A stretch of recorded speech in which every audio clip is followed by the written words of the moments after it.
உம்மை ஆராதிக்க கூடி வந்திருக்கிறோம் கர்த்தாவே. இந்த புதிய மாதத்தின் முதல் நாளிலும் இந்த பரிசுத்த நாளிலும் ஆண்டவரே, உமோடு இந்த இரத்தத்தினாலாகிய உடன்படிக்கையிலே தேவரீர் இணைக்கும் படியாக சித்தமுள்ள தயவுக்காக நன்றி செலுத்துகிறோம். ஆண்டவரே, அப்பத்தை பிற்கையில் உம் முக பிரகாசத்தினால் எங்களை பிரகாசிப்பித்தரணும். பாவத்தை அறிக்கை செய்யும்போது எங்களை மன்னித்து எங்களை தகுதிப்படுத்துவீராக. இந்நாளில் எங்கள் மத்தியிலே ஐயா நீர் அழைத்து வந்திருக்கிற செயலர் ஜெயசிங் ஐயாவுக்காக ஜெபிக்கிறோம், குடும்பத்திற்காக. மற்றும் ஆண்டவரே, எங்கள் மத்தியிலே நீர் அழைத்து வந்திருக்கிற நீதி அரசர் ரத்தன்ராஜ் ஐயாவுக்காக நன்றி செலுத்துகிறோம். ஆண்டவர் அவர்கள் மூலமாக எங்களோடு கூட பேசும், அவருடைய வருகை திருச்சபைக்கும் ஆண்டவரை ஒவ்வொரு மக்களுக்கும் ஆசீர்வாதமாய் இருக்க அருள் புரிய வேண்டும் என்று உம்முடைய பாதத்தில் பணிந்து மிகுந்த மனத்தாழ்மையோடு வேண்டிக் கொள்கிறோம் பிதாவே, ஆமென். கர்த்தருடைய பரிசுத்த நாமத்தின் மகிமையாக நாம் யாவரும் எழுந்திருந்து 200 ஆண்டு கீதங்கள் 31 பாடுவோம். 31ஆம் 200 ஆண்டு கீதம்.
நின்றவாரை பிரார்த்தனை செய்வோமாக.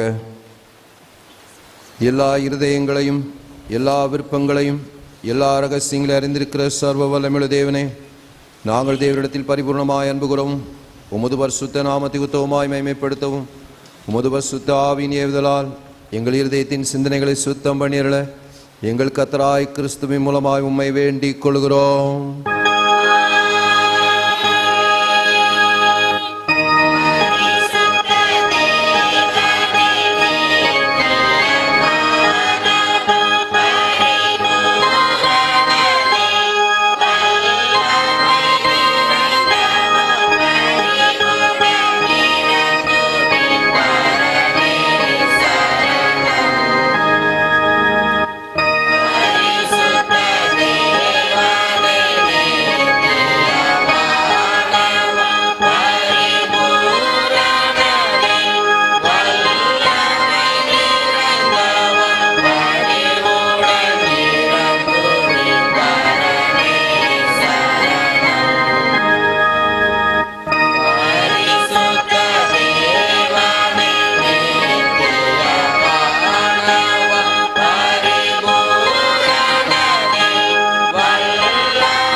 நம்முடைய கர்த்தராய இயேசு கிறிஸ்து சொன்னதாவது, நம்முடைய தேவனாய கர்த்தர் ஒருவரே கர்த்தர்.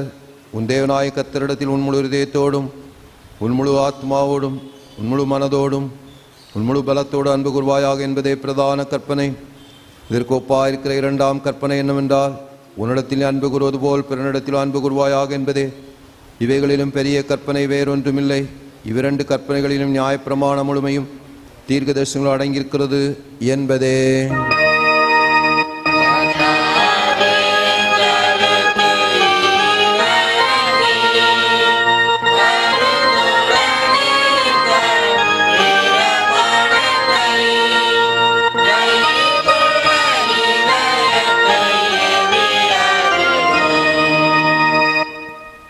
கிறிஸ்துவில் பிரியமானவர்களே, நாம் இப்பொழுது கேட்ட வேத வசனங்களின்படி நம்மை நாமே ஆராய்ந்து பார்ப்போமாக.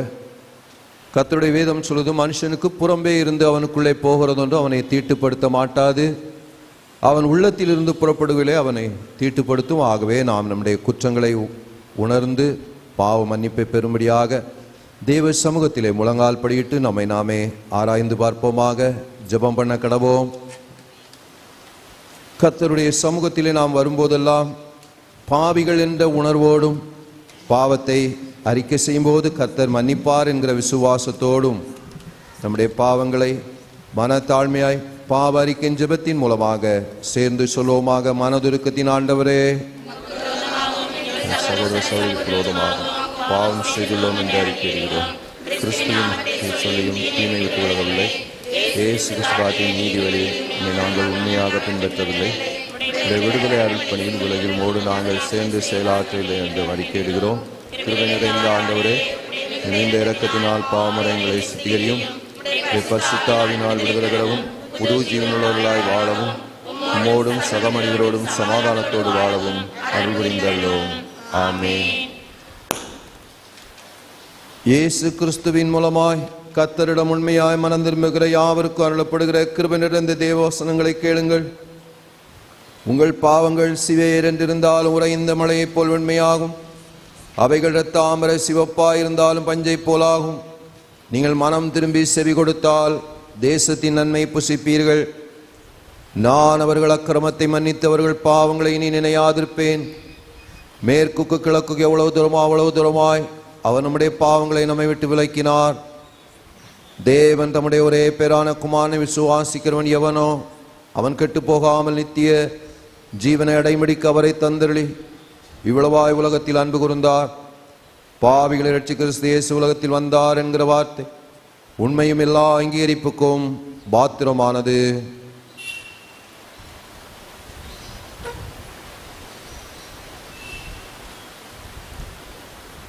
நம்முடைய பரமபிதாவாகிய சர்வ வல்லமையுள்ள கர்த்தர் உத்தம மனஸ்தாபத்தோடு உண்மையான விசுவாசத்தோடும் தமிழத்திற்கு மனம் திரும்பி தங்கள் சகோதரர் சகோதரிகளின் குற்றங்களை மன்னிக்கிற யாவருக்கும் பாவ மன்னிப்பளிச்சோம் என்று மிகுந்த இரக்கமாய் வாக்குத்தத்தம் செய்திருக்கிறார். அவர் நம்முடைய கர்த்தராகிய இயேசு கிறிஸ்து நிமித்தம் உங்களுக்கு இறங்கி உங்கள் பாவங்கள் எல்லாவற்றையும் மன்னித்து அவைகளில் நின்று உங்களை விடுதலையாக்கி சகல நன்மையில் உங்களை உறுதிப்படுத்தி நிலைநிறுத்தி உங்களை நித்திய ஜீவ கரையில் சேர்ப்பாராக.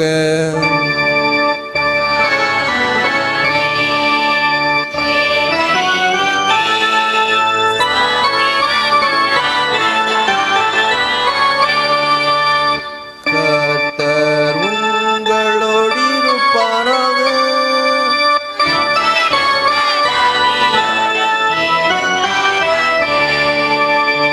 ஜெபம் செய்வோமாக. பெந்தேகோஸ்தே திருநாளுக்கு பின்வரும் 10ஆம் ஞாயிற்குரிய சுருக ஜபம், திருத்துவ திருநாளுக்கு பின்வரும் 9ஆம் ஞாயிற்குரிய சுருக ஜபம். தலைப்பு குருத்துவ பணி. கிறிஸ்துவின் காயங்களை ஏற்றுக்கொள்வது. எங்களை நேசித்து முது ஒரே பேரான திருமைந்தனாகிய இயேசு கிறிஸ்துவை இந்த உலகிற்கு அனுப்பி பாடுகளை சகிக்கவும் மரணத்தை ஏற்றுக்கொண்டு எங்களுக்கு வாழ்வளிக்கவும் கருணை புரிந்தவரே உமக்கு ஸ்தோத்திரம் செலுத்துகிறோம். எங்கள் திருச்சபையின் போதகர்களும் இயேசு கிறிஸ்துவை போல சிலுவையை சுமந்து உமக்கு உகந்த சாட்சிகளாய் அநேகரை உம்மண்டை வழிநடத்த கிருபை செய்தல வேண்டும் என்று மீட்பெரும் இரட்சகருமாகிய இயேசு கிறிஸ்துவின் புண்ணியங்கள் நிமித்தம் வேண்டிக் கொள்கிறோம் பிதாவே. தயவுசெய்து அமர்ந்திருப்போம். வேத பாடங்கள் வாசிக்க கேட்போம். வாசிக்கும்படியாக கொடுக்கப்பட்டுள்ள முதலாம் திருமறை பகுதி 1 சாமுவேல் 22ஆம் அதிகாரம் 12ஆம் வசனம் முதல் 23ஆம் வசனம் முடிய. 1 சாமுவேல் 22ஆம் அதிகாரம் 12ஆம் வசனம் முதல். அப்பொழுது சவுல், அகிதூபின் குமாரனே கேள் என்று சொல்ல, அவன், இதோ இருக்கிறேன் என் ஆண்டவனே என்றான். அப்பொழுது சவுல் அவனை நோக்கி, நீயும் ஈசாயின் மகனும் எனக்கு விரோதமாய் கட்டுப்பாடு பண்ணி இந்நாளில் இருக்கிறபடி எனக்கு சதி பண்ண, அவன் எனக்கு விரோதமாக எழும்பும்படிக்கு நீ அவனுக்கு அப்பமும் பட்டயமும் கொடுத்து தேவ சந்நிதியில் அவனுக்காக விசாரித்தது என்ன என்றான். அகிமலேக் ராஜாவுக்கு பிரதியுத்தரமாக, உம்முடைய எல்லா ஊழியக்காரரிலும் தாவீதைப் போல ராஜாவுக்கு மருமகனும் உம்முடைய கட்டளைகளின்படி செய்து வருகிறவனும் உம்முடைய வீட்டிலே கனமுள்ளவனுமாயிருக்கிற உண்மை உள்ளவன் யார்? இன்றைய தினம் அவனுக்காக தேவ சந்நிதியில் விசாரிக்க தொடங்கினேனோ அது எனக்கு தூரமாய் இருப்பதாக. ராஜா தம்முடைய அடியானாகிய என் மேலாகிலும் என் தகப்பன் வீட்டாரில் எவன் மேலாகிலும் குற்றம் சுமத்த வேண்டாம். உம்முடைய அடியான் இவைகளிலெல்லாம் ஒரு சிறிய காரியமாகிலும் பெரிய காரியமாகிலும் அறிந்திருந்ததில்லை என்றான். ராஜாவோ, அகிமலேக்கே, நீயும் உன் தகப்பன் வீட்டார் அனைவரும் சாகவே சாக வேண்டும் என்றான். பின்பு ராஜா தன் அண்டையிலே நிற்கிற சேவகரை நோக்கி, நீங்கள் போய் கர்த்தருடைய ஆசாரியர்களை கொள்ளுங்கள், அவர்கள் கையும் தாவீதோடே இருக்கிறது, அவன் ஓடி போகிறதை அவர்கள் அறிந்திருந்தும் அதை எனக்கு வெளிப்படுத்தவில்லை என்றான். ராஜாவின் வேலைக்காரரோ கர்த்தருடைய ஆசாரியர்களை கொள்ள தங்கள் கைகளை நீட்ட சம்மதிக்கவில்லை. அப்பொழுது ராஜா தோவேக்கை நோக்கி, நீ போய் ஆசாரியர்களை கொன்று போடு என்றான். ஏதோமியனாகிய தோவேக்கு ஆசாரியர்கள் மேல் விழுந்து சணல் நூல் ஏப்போத்தை தரித்திருக்கும் 85 பேரை அன்றைய தினம் கொன்றான். ஆசாரியர்களின் பட்டணமாகிய நோபில் உள்ள புருஷரையும் ஸ்திரீகளையும் பிள்ளைகளையும் குழந்தைகளையும் மாடுகளையும் கழுதைகளையும் ஆடுகளையும் பட்டய கருக்கினால் வெட்டி போட்டான். அகிதூபின் குமாரனாகிய அகிமலேக்கின் குமாரரில் அபியத்தார் என்னும் பேருள்ள ஒருவன் தப்பி தாவீது இருக்கும் புறமாக ஓடிப்போய் சவுல் கர்த்தருடைய ஆசாரியர்களை கொன்று போட்ட செய்தியை தாவீதுக்கு அறிவித்தான். அப்பொழுது தாவீது அபியத்தாரை பார்த்து, ஏதோமேனாகிய தோவேக்கு அங்கே இருந்தபடியினாலே அவன் எவ்விதத்திலும் சவுலுக்கு அதை அறிவிப்பான் என்று அன்றைய தினமே அறிந்திருந்தேன். உன் தகப்பன் வீட்டாராகிய எல்லாருடைய மரணத்துக்கும் காரணம் நானே. நீ என்னிடத்தில் இரு, பயப்பட வேண்டாம். என் பிராணனை வாங்க தேடுகிறவனே உன் பிராணனையும் வாங்க தேடுகிறான். நீ என் ஆதரவிலே இரு என்றான் என்பது வாசிக்கும்படியாக கொடுக்கப்பட்டுள்ள திருமறை பகுதி வாசித்தாயிற்று.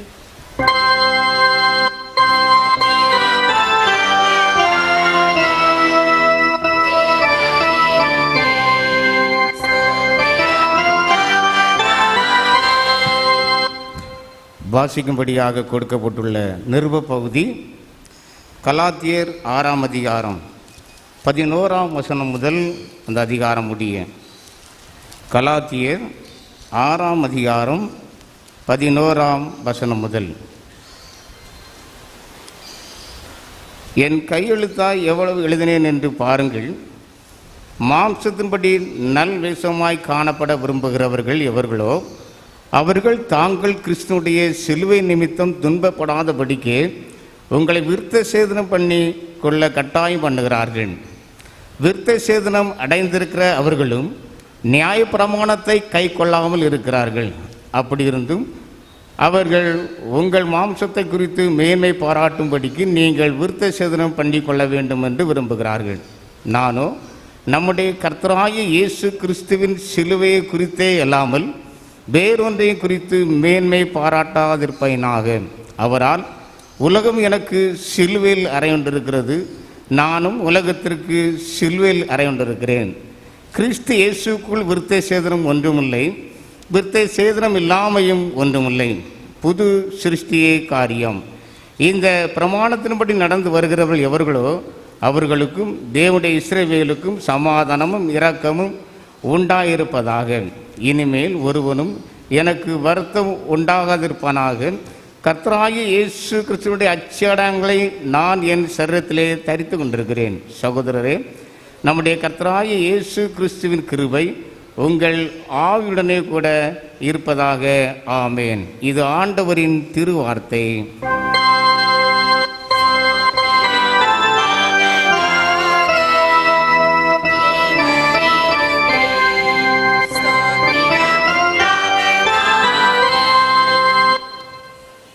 வாசிக்கும்படியாக தெரிந்து கொள்ளப்பட்ட சுவிசேஷ வாக்கியம் யோவான் எழுதின சுவிசேஷம் 21ஆம் அதிகாரம் 15ஆம் வசனம் முதல் 19ஆம் வசனம் வரைக்கும். யோவான் எழுதின சுவிசேஷம் 21ஆம் அதிகாரம் 15ஆம் வசனம் முதல்.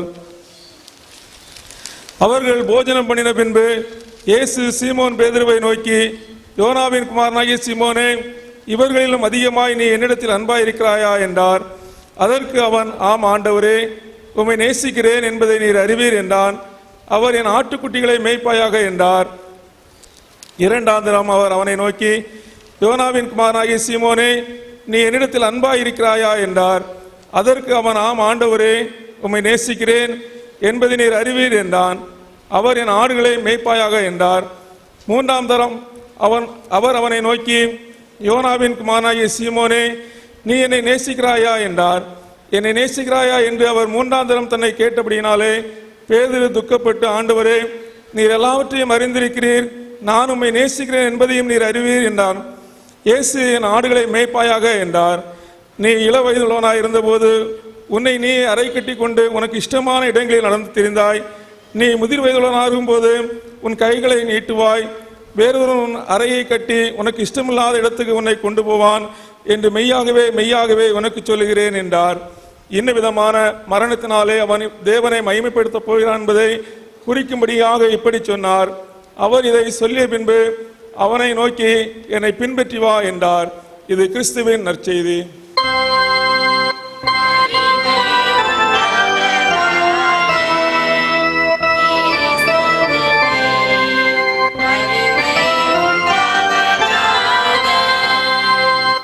வானத்தையும் பூமியையும் காணப்படுகிறதும் காணப்படாதுமான எல்லாவற்றையும் படைத்தவராயிருக்கிற சர்வவல்லமுள்ள பிதாவாகிய ஒரே தேவனை விசுவாசிக்கிறேன்.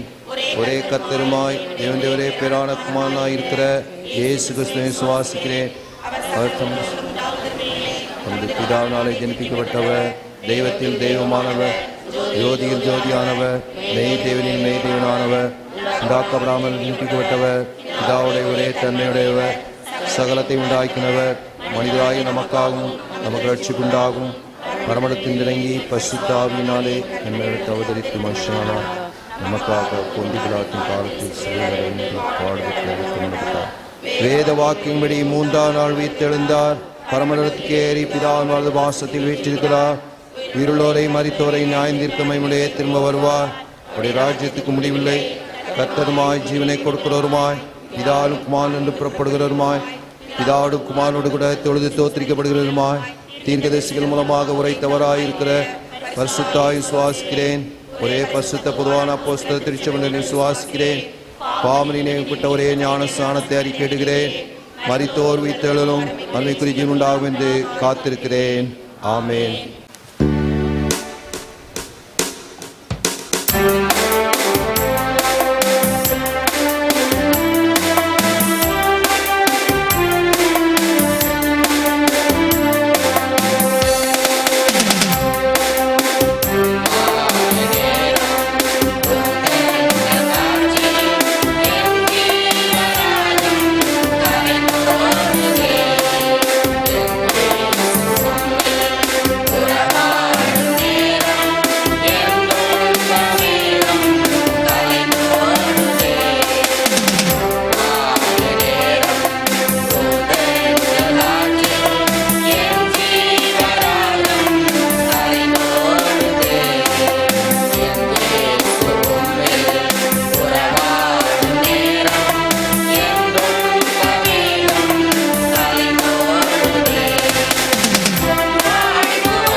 அவர்களை இப்பொழுதும் நம்முடைய லே செயலர் திருவாளர் டி ஜெயசிங் ஐயா அவர்கள் கர்த்தருடைய வார்த்தையை பகிர்ந்து கொள்வார்கள். அவர்களை அன்போடு அழைக்கிறேன்.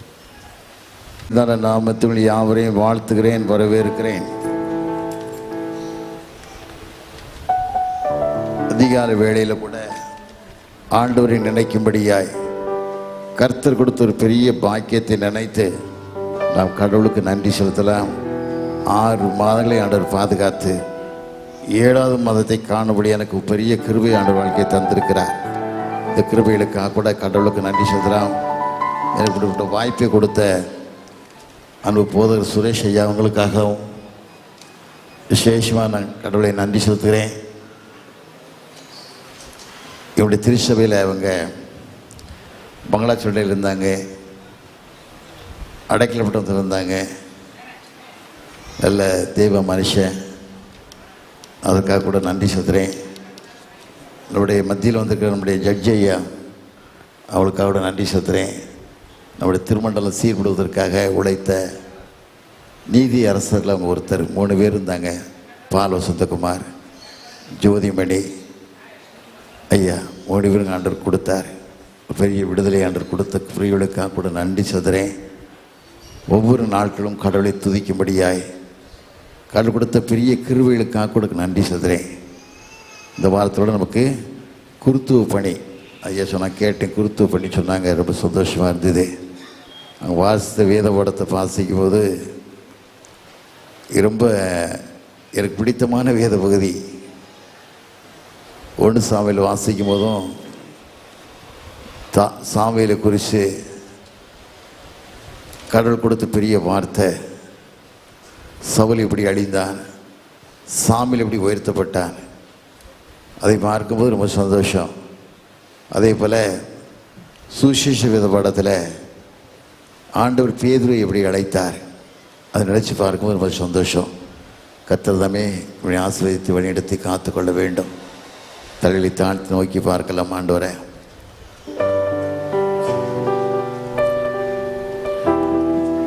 அன்பு நிறைந்த இயேசுவே, நின் பாத சேவைய ஆசையே,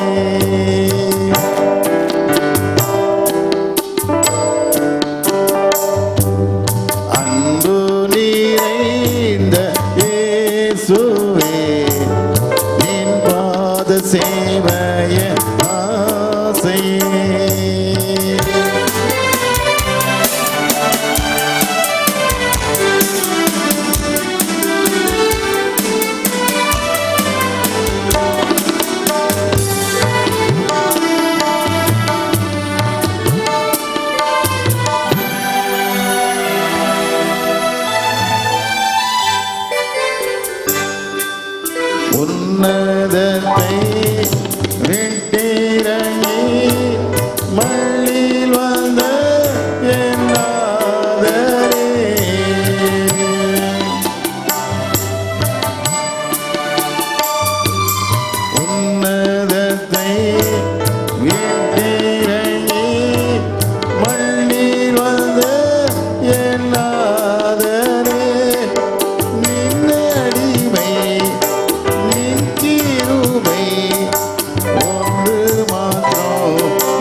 என் மனதில் வந்து தங்கோ மகிமையோ அம்பிகையா.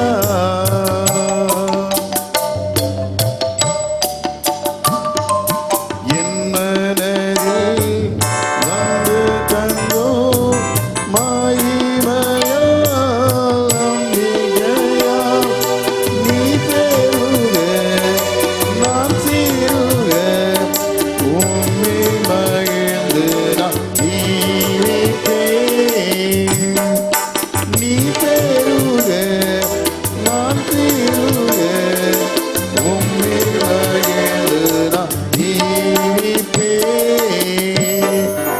அன்பு நிறைந்த இயேசுவே, நின் பாத சேவைய ஆசையே, நின் பாத சேவைய ஆசையே. தகப்பனே, இந்த கால வேளைக்கான சமூகத்தின் நன்றி ராஜா. எத்தனையோ பேருக்கு அந்த பாக்கியத்தையும் கிருபையும் வாழ்க்கையில தந்தீங்கப்பா. அந்த கிருபைகளுக்காக கூட நன்றி செலுத்துறேன். நான் உமது அடியேனப்பா, ஒன்றுமறியாத நிர்மூடன் சாமி, செத்த நாயிலும் கேவலமாய் வாழ்ந்த மனுஷன் ஆண்டவரே, நீர் உயர்த்தின பெரிய கிருபைகளுக்காக கூட நன்றி சுவாமி. எளியவனை குப்பையிலிருந்து உயர்த்தின தெய்வம் நீர் அல்லவா. அது கிருபைகளுக்காக கூட நன்றி ராஜா. யாக்கோபுரத்திற்காக, ஆலயத்திற்காக, அன்பு போதர் ஐயாவுக்காக நன்றி செலுத்துகிறேன். தொடர்ந்து அடியனை மறைத்து வெளிப்படுங்க. வந்திருக்கிற மக்களுக்கு ஒரு ஆறுதலான வார்த்தையை தாங்கப்பா. கிருபையின் கரம் கூட இருக்கட்டும். வழி நடத்துங்க, பலப்படுத்துங்க, ஆசீர்வதிங்க. மீதியான காரியத்தை பொறுப்படுத்திக் கொள்ளுங்க. இயேசுவின் இனிய நாமத்தில் ஜெயங்கிருக்கிறேன் நல்ல பிதாவே. ஆமேன், ஆமேன், ஆமேன். யாவரையும் வாழ்த்துகிறேன். நான் சில வருடங்களுக்கு முன்னே நாங்கள் வந்திருக்கிறேன். ஒரு ஐஎம்எஸ் சேல்ஸுக்காக. அருமையான ஊழியர் காலை பையா இருக்கும்போது வந்தேன். ஒரு ஆசீர்வாத தட்டு ஒரு கஷ்டப்பட்ட அம்மா எடுத்தாங்க. வீடு சுற்றுற அம்மா, பூ வேலைக்கு போகிற அம்மா, 50,000 கொடுத்து எடுத்தாங்க.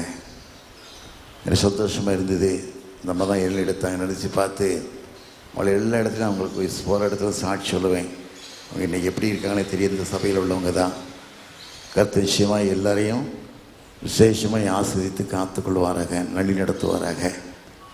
யாக்கோபு ஆலயம் நினைக்கும் போது ரொம்ப சந்தோஷமாக இருக்கும். யாக்கோபு ஈசாக்குடைய 2வது மகன். ஏசா முதல் மனிதன், யாக்கோபு 2வது மகன். தேவனுக்கு பிரியமான மனுஷனாக இருந்தால் தகப்பனை ஏமாத்தினா, சகோதரனை ஏமாத்தினா, எத்தனை வாழ்ந்தான். அப்படிப்பட்ட மனுஷனை ஆண்டவர் கூட சொன்னார், நான் கூட இருந்து நீ போக விடமெல்லாம் காத்து இந்த தேசத்துக்கு நான் அவனை திரும்பி வர பண்ணுவேன்னு சொல்லி அவனை வாக்கு கொடுத்தார். வாக்கு கொடுக்கும்போது அவன் சொன்னான், ஆதியாகமம் 28:30, ஆண்டவரே நீ என் கூட இருந்து, யாக்கோபு 28:20, நான் போக விடமெல்லாம் காத்து என் தகப்பன் தேசம் திரும்பி வர பண்ணிவிடானா என் சம்பாத்தியம் நமக்கு தசமாக தருவேன்னு சொன்னான். பெரிய கிருபை. பெரிய கிருபை மாத்திரமில்லை, கடவுளுக்கு பிரியமான மனுஷனாய் வாழ்ந்தான். ஆண்டவரை தேடக்கூடிய மனிதனாய் வாழ்ந்தான். ஆண்டவரை முன்வைத்து வாழக்கூடிய மனிதனாய் வாழ்ந்தான். ஆத்ம பாரமுள்ள மனிதாய் கடைசி காலத்தில் வாழ்கிற காலங்களில் தேவனுக்கு பிரியமான மனுஷனாக மாத்திரமில்லை, ஒரு ஆத்ம பாரமுள்ள மனிதான் வாழ்ந்தான். அதுதான் எனக்கு ரொம்ப யாக்கோபுடைய காரியங்கள் குறித்து ரொம்ப சந்தோஷமாக இருக்கும். தேவனுக்கு பிரியமான மனுஷன், ஆண்டவரால் சிநேகிக்கப்பட்ட மனுஷனாக இருந்தான். அவனுடைய ஆயுசு நாட்கள் 137 வருஷம், 147 வருஷம். எகிப்துக்கு போகும்போது 120 வருஷம். எகிப்தில் 17 வருஷம் வாழ்ந்தான். 147 வயசில் வாழ்ந்தான். கடைசி சாட்சியாகி வாழ்ந்தான். ஆண்டவரோடு வாழக்கூடிய மனிதனாய் வாழ்ந்தான். என்னோட கல்லறை இஸ்ரேல் தேசத்தில் இருக்குது. நான் என் மனைவி 3 முறை போய் பார்த்துருக்கோம் அந்த அவனுடைய கல்லறையை. லேயாள், யாக்கோபு, ஆபிரகாம், சாராள், ஈசாக்கு, ரேபேக்காள், அந்த கல்லறை அங்கேயே இருக்குது. அந்த யாக்கோபுடைய கல்லறை மட்டும் இஸ்லாமிய மக்கள்கிட்ட ஒரே பில்டிங்கில் தான் இஸ்லாம் மக்களுடைய பந்தோசில் இருக்குது. காட்சியை பார்க்கும்போது தேவன் இன்னும் உயிரோடு இருக்கிறார். நம் தேவன் உயிரோடு இருக்கிறார். கடவுளுக்கு சாட்சியுள்ள வாழ்க்கை வாழணும். காரணம், தேவனை பிரியப்படுத்தக்கூடிய வாழ்க்கையை வாழணும். யாக்கோபு தேவனை பிரியப்படுத்தக்கூடிய மனிதனாய் வாழ்ந்தார். நான் வாசித்த வேத பாடத்தில் வாசித்தீங்கன்னா யோவான் 21 வாசிக்கும் போது 15, 16, 17 வருஷத்தை வாசிக்கும் போது ஆண்டவர் பேதுருவை அளிக்கிறார். யோனாவின் குமாரனாய் சீமோனே, இவர்களில் அன்பாக இருக்கான்னு கேட்காரு. அவன் சொல்கிறான், ஆண்டவரே உண்மையில் அன்பாக இருக்கிறது நீ அறிந்திருக்கிறீங்க. ஆண்டு சொல்கிறாரு, என் ஆடுகளை மேய்ப்பாயாக அவன் சொல்கிறாரு. ரெண்டாவது ஆண்டு சொல்கிறாரு, யோனாவின் குமாரனாய் சீமோனே, என்னில் அன்பாக இருக்க கேட்காருக்கும் போது சொல்கிறான், ஆண்டவரே நேசிக்கிறேன் என்பதை நீ அறிவீருங்க. ஆண்டு சொல்கிறார், என் ஆண்டுகளை மேய்ப்பாயாக எங்க சொல்கிறாரு. மூன்றாவது முறையாக யோனாவின் குமாரனாய் சீமோனே, இவர்களிலும் அன்பாக இருக்கான்னு கேட்காரு. இந்த வார்த்தை கேட்ட உடனே அழுறான். ஆண்டோட கேட்டு அழுறான். ஆண்டவரையும் நேசிக்கிறேன் என்பதை அறிவீரான்னு சொல்கிறான். ஆண்டு சொல்கிறாரு, என் ஆடுகளை மேய்ப்பான்னு சொன்னது மாத்திரமல்ல, இளவயது உள்ளவனாகும்போது உன் அறையை நீயே கட்டி கொண்டு உனக்கு இஷ்டமான இடங்களில் அலைந்திருந்தாய். நீ முதிர்வுள்ள ஆகும்போது உன் அறையை வேறொரு கட்டுவான், உனக்கு இஷ்டமில்லாத இடத்துல உன்னை நடத்துவான்னு சொன்னார். இன்னவித மரணத்தினால் ஆண்டு அவன் பேதுரு மறிக்க போவான்னு ஆண்டு சுட்டி காட்டினார். காரணம் கேட்டால் அவன் தலைகளாய் சிலுவையில் அறையப்பட்டான். கிறிஸ்துக்கு பின் 67ஆம் ஆண்டில் எருசலேம் நகர கலவரத்தில் இருந்தது. பேதுரு உலகமெல்லாம் சுற்றிட்டு சுவிசேஷத்தை பரப்பிட்டு எருசலேம் நகரில் வாரான். எருசலேம் நகரும்போது கலவரத்தில் வளர்ந்து ரத்த ஆடு ஓடிக்கொண்டிருக்கிறது. பிள்ளைகளெல்லாம் பிடிச்சி கல் மோதி அடித்து சாகடிச்சுக்கிட்டு இருக்காங்க. இந்த சூழ்நிலையிலே பேதுரு உள்ளே போகிறான். உள்ளே போகும்போது அதனால் உள்ளே போக முடியலை, மனசு இல்லை. போனால் சாகடிக்கப்பட்டு விடுவோன்னு சொல்லி என்றான். பின் வாங்கும்போது ஆண்டவர் சிலுவை காட்சியை கொடுக்கிறார்.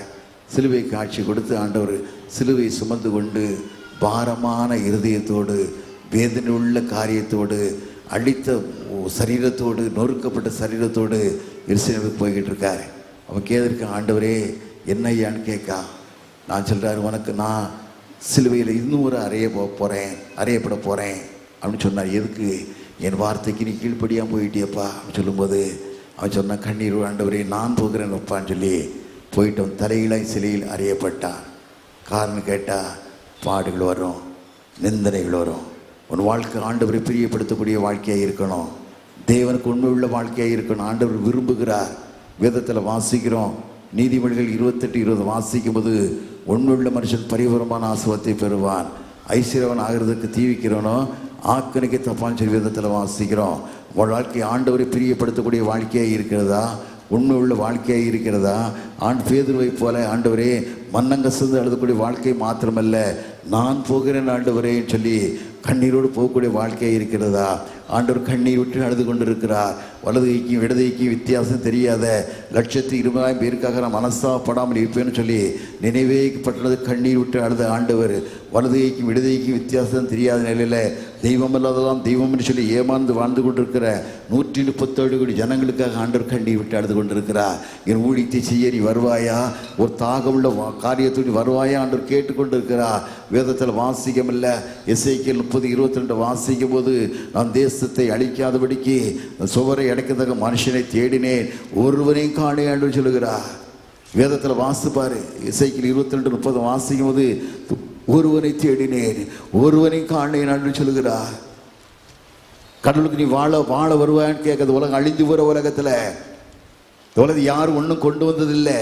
இந்த உலகத்தோடு கடந்து போது எந்த காரியத்தையும் கொண்டு போக முடியாது. இந்த வாழ்க்கை தேவனுக்கு பிரியமான வாழ்க்கை, ஆண்டவரை தேடக்கூடிய வாழ்க்கை நீ வாழணும். ஆண்டவர் விரும்புகிறார். உனக்கா சிலுவையில் அறையப்பட்டனே, உனக்கா நொறுக்கப்பட்டனே, 39 அடிகள் அடிக்கப்பட்ட கொடூரமான வாழ்க்கையை வாழ்ந்தனே, நீ எனக்கா என்ன செய்ய போகிற ஆண்டு கேட்காரு. அப்படிப்பட்ட வாழ்க்கையை வாழ்ந்து விரும்புகிறார். தேவனுக்கு பிரியமில்லாத வாழ்க்கை வாழ வேண்டாம். இந்த கிறிஸ்தவ வாழ்க்கையில சாட்சி இல்லாத வாழ்க்கை ஆயிருது. தேவனுக்கு பிரியமில்லாத வாழ்க்கை வாழ்கிறது. மிஷினரிகள் எத்தனை பேர் பூமியில விதைக்கப்பட்டாங்க. வேதத்தில் வாசிக்கிற யோவான் 12:24 வாசிக்கும் போது, கோதுமை மணியானது பூமியில விழுந்து சாகாவிட்டால் தனித்திருக்கும், செத்ததையான மிகுந்த பலனை கொடுத்து சொல்லி வேதத்தில் வாசிக்கிறோம். எத்தனை மிஷினரிகள் கோதுமை மணியா போல பூமியில விதைக்கப்பட்டாங்க. ஐயா, அந்த வாழ்க்கையை நினைச்சு வாழக்கூடிய மனிதனா வாழுகிறாயா? திருச்சபையில் உட்கார்ந்து திருச்சபையில் கலாட்டா, ஒரே தகராறு.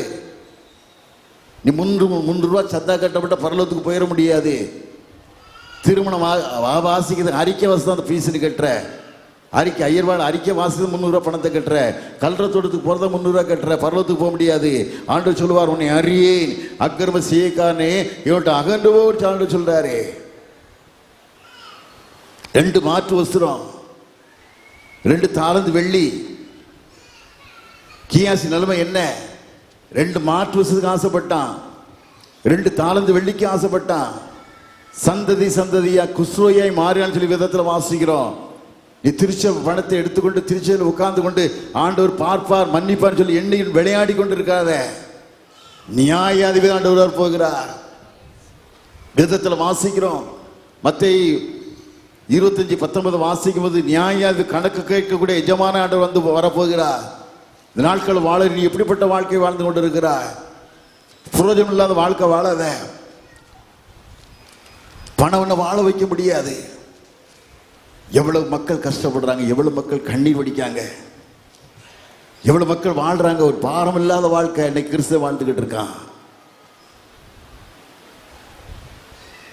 கடவுள் நீ வாழும்போது பல போராட்டம் வரும், கஷ்டம் வரும்.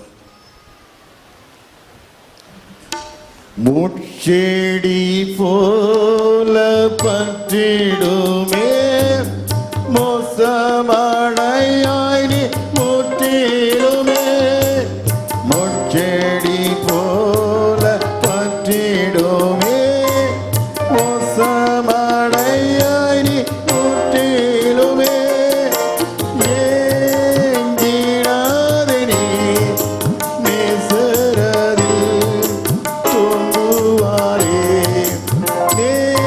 ஏங்கிடாதே நீ நேசரதில் தோன்றுவாரே. அன்பராம் இயேசுவை பார்த்து கொண்டு இன்பமாக அவர் பாதையோடே. அன்பராம் இயேசுவை பார்த்து கொண்டு இன்பமாக அவர் பாதையோடே. தாமே வழியோ சத்தியமோ ஜீவனுமே.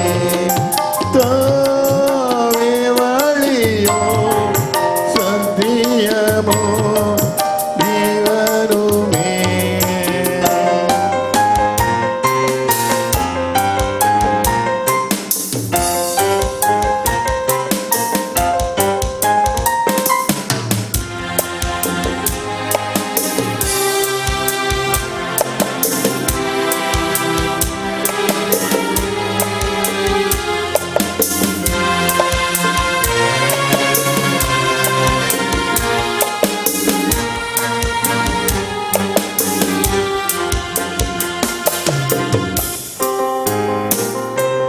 சுற்றிலும் சத்துரு சொந்திடோ யாகுலோ உன்னை விரண்டிடோ.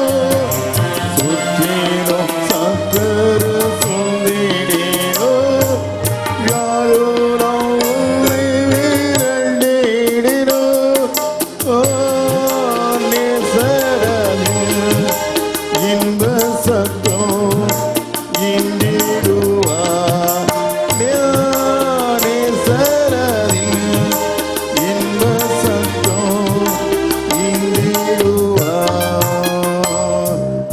அன்பராம் இயேசுவை பார்த்து கொண்டு இன்பமாக அவர் பாதையோடே. அன்பராம் இயேசுவை பார்த்து கொண்டு இன்பமாக அவர் பாதையோடே. தாமே வழியோ சத்தியமோ ஜீவனுமே. தாமே வழியோ சத்தியமோ ஜீவனுமே.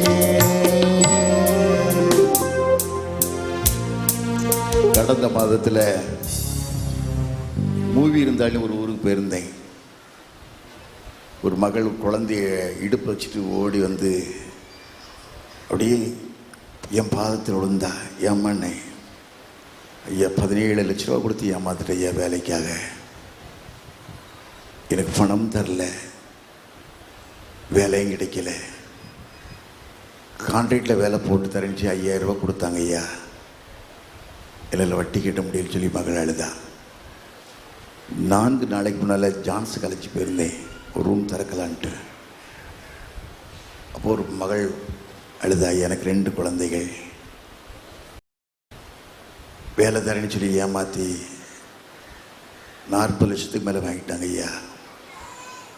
எனக்கும் புருஷனுக்கும் கருத்து வேரோடு வந்து என் புருஷன் தற்கொலை செய்துட்டான் ஐயா. நான் தனிமரமாக வாழ்ந்துக்கிட்டேன். மகள் சொன்னா, எத்தனை ஏழை குடும்பத்தில் சீனியாரிட்டின்னு சொல்லிக்கிட்டு சீனியாரிட்டியில் ஒன்றும் இல்லை, காசு தான் சீனியாரிட்டின்னு சொல்லி ஏமாற்றி கடவுளுக்கு விதமான பாவத்தை செய்வாயானா வீட்டு வாசப்படியில் படுத்திருக்கும், வேற எங்கேயும் போகாது. ஒரு வாழ்க்கை, உண்மையான வாழ்க்கை. ஆண்டு சொல்கிறது தான், உண்மையுள்ள மனுஷன் தான் பரிபூர்ணமான ஆசீர்வாதத்தை பெற முடியும். ஐஸ்வரவன் ஆகிறதுக்கு தீவிக்கிறனோ ஆக்கிரிக்கு தப்பா. நான் சென்னைக்கு 52 வருஷத்துக்குள்ளே சென்னைக்கு போனேன். ஒன்றுமில்லாத வெறும் காரோட ஒன்றுமில்லாமல் போனேன். ஆண்டவர் யாக்கோபுக்கு வாக்கு கொடுத்தார்ல, அதை 28:15 வாசிக்கும்போது, நான் உன்னோடு கூட இருந்து போகும் இடம்ல உன்னை காத்து தேசத்துக்கு நான் திரும்பி வர பண்ணி சொன்னார்ல, அதே போல் வறுமையான வாழ்ந்து என்னை ஆண்டவர் அழைத்து கொண்டு சென்றார். அவனுடைய வேலைக்காரி எலியேசர் சொல்லுவான், ஆதியாம் 24:35 சொல்லுவான், என் எஜமான் செல்வ சீமானாயர்கள் சொல்லி சாட்சி கொடுப்பான். அநேக குதிரைகள், ஒட்டகங்கள், ஏறு மாடுகளோட பெரிய பணக்காரனை வாழ்ந்துக்கிட்டு இருக்கான்னு சொன்னான். ஈசாக்கு யாக்கோபுடைய ஆசீர்வாதம் பூமியை தாங்கக்கூடாதா இருந்தது. அதே போல் ஆண்டவர் என்னை ஆசீர்வதித்திருக்கிறார். ஆசீர்வாதம் மாத்திரமல்ல, யாருக்கு ஆசைன்னு எடுக்கிறதில்லை. வாங்குவதை பார்க்கலாம், விதத்தில் வாசிக்கிறோம். அப்போஸ்தலர் 20:34 வாசித்து பார்த்தீங்கன்னா, எனக்கும் என் கூட இருந்தவளுக்கு சொந்த கையில் வேலை செஞ்சு பரிசுத்த பவுல் சொல்கிறான், வாங்குவதை பார்க்க கொடுப்பது பாக்கியங்க. அதைத்தான் ஆண்டவர் என்னை பின்பற்றி வர செய்தார். திருச்சபையில் எத்தனை மிஷனரிகள் வீட்டை இழந்து, மனைவி இழந்து, ஆசாபாசங்கள் இழந்து 6 மாதம் 9 மாதம் போட்டில் வந்து, இப்போ கார் கிடையாது, பஸ்ஸு கிடையாது, ஃப்ளைட்டு கிடையாது, 6 மாதம் போட்டில் வருவாங்க. வரும்போதே மனைவி இறந்து போயிடுவா, பிள்ளைகள் இறந்து போயிடுவாங்க, ஒன்றும் பண்ண முடியாது. அப்படியே தூக்கி கடலில் போட்டுருவாங்க. கடலில் போட்டு பரலோகத்தை பார்ப்போன்னு சொல்லி அப்படி கோதுமை முடிய போல் பூமியில் விதைக்கப்பட்டாங்க ஐயா. உங்கள் தாத்தா அப்பா உருவாக்குற சொத்து இல்லை. அந்த மிஷினரி வரலன்னு சொன்னால் நீங்கள் ஒரு ஜாதிக்கு நீ அடிமையாக வாழ்ந்திருப்ப. உனக்கு கல்வியை கற்றுக் கொடுத்து, நாகரிகத்தை கற்றுக் கொடுத்து, சாப்பிட கற்றுக் கொடுத்து, தீண்டப்பட்ட உலகத்தில் தீண்டாமல் விலகுன்னு சொல்லி உனக்கு எல்லாத்தையும் கற்றுக் கொடுத்து உன்னை வாழ வச்சாங்க மிஷினரிகள். நீ திருச்சபையில் உட்காந்து திருச்சபை இடத்தை விற்கிறதும் நாசம் பண்ணுறதும், திருச்சபைக்கு சாட்சி இல்லாத வாழ்க்கை வாழ்ந்துக்கிட்டு ஆண்டு விரும்புவாரா? உன் வாழ்க்கை ஆஸ்வதிக்கப்பட்டிருக்குமா? தேவனுக்கு பிரியமில்லாத வாழ்க்கை வாழாத, ஆண்டவரை கனம் பண்ணாத வாழ்க்கை வாழாத, ஒரு தியாகமான வாழ்க்கை வாழு. மனம் திரும்பு ஆண்டு சொல்லுகிறார், கடைசி காலம் மனம் திரும்பு. அக்கிரம் செய்யட்டும், அநியாயம் செய்யட்டும், இதெல்லாம் சீக்கிரமாய் வருகிறேன், அவனவருக்கு நான் கொண்டு வரும் பலம் என்னோடு கூட வருதுன்னு சொல்கிறாரு. அப்படிப்பட்ட காலம் வரும் முன்னால தேவனுக்கு பிரியமான வாழ்க்கை, பிரியப்படுத்தக்கூடிய வாழ்க்கை, ஆண்டவரே உம்மை தேடக்கூடிய வாழ்க்கை எனக்கு தாங்கன்னு சொல்லி தேவன்கிட்ட ஒப்பு கொடுக்கலாமா? தேவனுக்கு ஒப்பு கொடுக்கலாமா? தேவனுக்கு பிரியமில்லாத வாழ்க்கை வேண்டாம். செப்டம்பர் 10 பேராயர் எலெக்ஷன் வரப்போகுது. நல்ல பேராயர் வேணும். நானே நல்ல மேய்ப்பன் ஆண்டுகளுக்கு தன் ஜீவனை கொடுக்கிறான். திருடவும் கொல்லவும் அழிக்கிறவன் என்று வேறொன்றுக்கு வரான். யோவான் 10 10-11 வசனங்கள் வாசிக்கும் போது, திருடவும் கொல்லும் அழிக்க வந்தான், வேறொன்றுக்கு வரான். நானே ஜீவன் உண்டாயிருக்கவும் பரிபூர்ணப்பட வந்தேன்னு சொன்னார். ஒரு நல்ல பேராயர் வேணும் ஐயா. திருமணத்துக்கு நல்ல பேராயர் வேணும். ஒரு பாரத்தோடு ஜெபிக்கக்கூடிய, திறப்பில் நிற்கக்கூடிய பிள்ளைகள் ஆண்டவர் தேடிக்கொண்டிருக்கிறார். திறப்பில் நிற்க பிள்ளைகள் ஆண்டவர் தேடிக்கொண்டிருக்கிறார். மோசே கதறி எழுதான்ல, யாத்திரா 32 வாசிக்கும் போது என்ன சொன்னா? அவர் இந்த பாவத்தை மன்னிங்க ஐயா, நீ மன்னிக்காவிட்டால் நீர் எழுதின ஜீவத்தில் பேரை கிறுக்கி போடு சொல்லி திறப்பில் கண்ணீர் விட்டால் தானே. அப்படி ஒரு சாட்சியோட ஆண்டவர் தேடிக்கொண்டிருக்கிறார். அப்படிப்பட்ட மக்களை தேடிக்கொண்டிருக்கிறார். வாலிப தம்பி, வாலிப மகளை ஆண்டவர் தேடிக்கொண்டிருக்கிறார். ஏதோ சம்பளத்துக்கு ஊழியத்துக்கு வராத, மனைவிக்கு வேலை கிடைக்கணும் ஊழியத்துக்கு வராத, வீடு ஃப்ரீயா தராங்க, கரண்ட் ஃப்ரீயா தராங்க சொல்லி திரும்ப ஊழியத்துக்கு வராத. ஆண்டவர் நீ கணக்கு கொடுக்கணும். ஒரு பாரமுள்ள ஊழியத்தோடு பேதுருக்கு ஆண்டு கொடுத்தாரே, என் ஆடுகளை மேய்ப்பாயான்னு சொன்னாரே, அதே போல ஆண்டவர் உம்முடைய ஆடுகளை மேய்க்கத்தக்கதான் இருதயத்தை எனக்கு பக்குவப்படுத்தி தாண்டு கேட்கலாமா?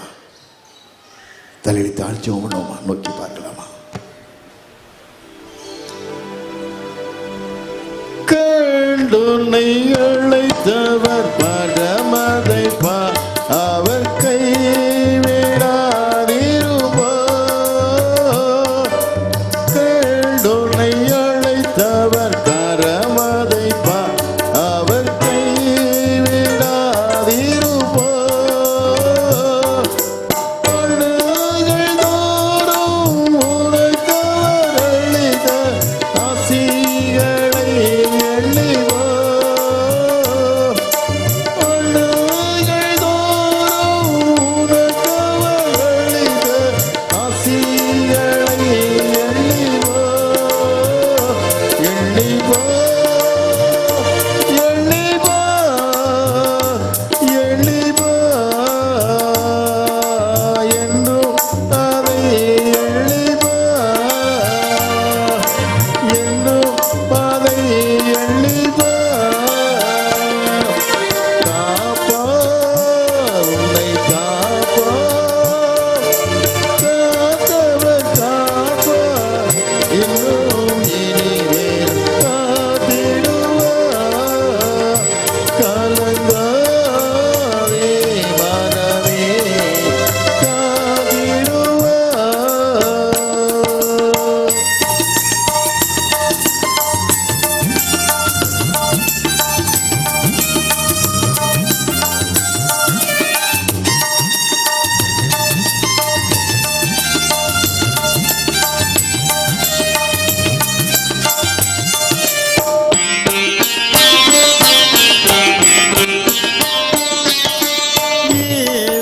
இஸ்ரவேலுக்கு வாக்குப்படி இன்வக்கா அழிக்கவில்லையோ. இஸ்ரவேலுக்கு வாக்குப்படி இன்வக்கா அழிக்கவில்லையோ. இப்போது வாக்களை மூலம் செய்வதென்று இன்னும் இறங்கவில்லையோ. இப்போது வாக்களை மூலம் செய்வதென்று இன்னும் இறங்கவில்லையோ. இல்லையோ இல்லையோ இல்லையோ. மனசாவும் கொள்ளவில்லையோ, மனசாவும் கொள்ளவில்லையோ. காப்போ உன்னை காப்போ, காத்தவர் காப்போ, இன்னும் இனிமேல் காத்திடுவார். கலங்காதே மனமே, காத்திடுவார். நல்ல தகப்பனே, கால வேலைக்கான சமூகத்தின் நன்றி ராஜா. ரேணி செய்யுங்க. 13 வருஷ ஊழியத்தில் 400 ஆலயங்கள் 200 பள்ளிக்கூடம் கட்டினாங்கப்பா. ராகலண்ட் மிஷனரி இளவரசாய் வாழக்கூடிய மனுஷன் பூமியில் வந்து தொப்பியில் கஞ்சி வாங்கி குடிச்சாங்கப்பா. எத்தனை மிஷனரி பாடுபட்ட பூமியப்பா. அற்பமாக எண்ணக்கூடாதப்பா, அற்பமாக எண்ணக்கூடாது. சாராயத்துக்கு டாஸ்மார்க்கு ஒப்பு கொடுக்கக்கூடாது சுவாமி. நீ பரிசுத்தமாய் ரத்தம் சிந்தின பூமி ஆண்டவரே, பரிசுத்தமாய் ரத்தம் சிந்தின பூமி ஆண்டவரை எங்களை தகுதிப்படுத்தி கொள்ள கிருபை தாங்க. பாரமுள்ள இருதயத்தை தாங்கப்பா, ஒரு பாரமுள்ள இருதயத்தை தாங்கப்பா. சித்தமானபடி காரியத்தை வாங்கி செய்யுங்க. செப்டம்பர் 10 நடக்கக்கூடிய பேராய எலெக்ஷனில் உங்களுக்கு பயந்த மனுஷன் ஆண்டவரை வாழ கிருபை வர கிருபை தாங்க, கிருபை தாங்கப்பா, கிருபை தாங்க. அடியான மறைத்து வெளிப்பட்ட கிருபைகளுக்காக கூட நன்றி சாமி. காத்துக்கொள்ளுங்க, பலப்படுத்துங்க. இந்த மாதம் 17ஆம் தேதியில் அன்பு சக மோகன் சீலாசங்க திருநெல்வேலிக்காக வரப்போகிறாங்கப்பா. பேராயர் எலெக்ஷனுக்கு ஒரு பாசிங் பண்ணி வைக்கலாம்னு நினைக்கிறோம் சாமி. மனமிறங்கி ஒரு டேட்டை தாங்க, கிருபை காத்து கொடுங்க. ஒவ்வொரு பிள்ளைகளையும் சேஷித்த கரங்கொண்டு ஆஸ்வதிக்கப்பா. பிள்ளைகள் ஆஸ்வதிக்கப்பட்ட சந்ததியை இருக்க கிருபை தாங்க. இயேசுவின் இனிய நாமத்தில் ஜெயங்க இருக்கிறோம் நல்ல பிதாவே. ஆமேன் ஆமேன் ஆமேன். எண்ணின காரியம் யாவும்